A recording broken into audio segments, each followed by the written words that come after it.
రేపు ఏమి ఇచ్చిర్రు అని అంటున్నారు.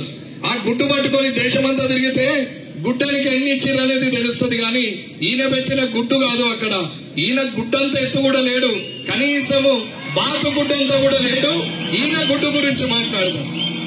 అన్నయ్య వల్ల గుడ్డు విలువ ఆయనకు తెలియనట్టున్నది. పోల్ట్రీ యజమానులను అడిగితే గుడ్డు విలువ చెప్తారు. ఇవాళ ఎన్ని గుడ్లు ఎంత మందిని బతికిస్తున్నది, ఎన్ని గుడ్లు ఎన్ని కోళ్లను పెంచుతున్నది, ఇవాళ ఏం జరుగుతున్నది అని తెలుస్తుంది.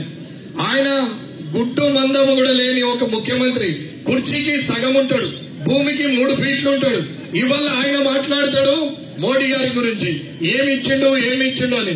అమ్మ ఇవాళ ఉన్న స్ట్రీట్ లైట్లు, ఈ సెంట్రల్ లైటింగ్, ఇవాళ ఉన్నటువంటి నేషనల్ హైవేలు, మనం చనిపోతే పాతిపెట్టే కాలబెట్టే వైకుంఠధామం, ఊరు చుట్టూరో పెట్టినటువంటి చెట్ల చుట్టూన్న కంచె, ఆఖరికి మన ఇంట్లో ఉన్న చెత్తను తీసుకుపోయే ట్రాక్టరు, ఆ ట్రాక్టర్ ట్రాలీ, ఆ చెట్ల కోసం నీళ్లు, ఆ ప్రకృతి వనము, ఆ కోతుల వనము, ఆ క్రీడా ప్రాంగణము, ఇవన్నీ కూడా సర్పంచుల ద్వారా ఇచ్చింది నరేంద్ర మోడీ గారు. ఇవాళ ఏ ఒక్క రూపాయి ఇవ్వనటువంటి ముఖ్యమంత్రి గారు ఇవాళ మాట్లాడతారు.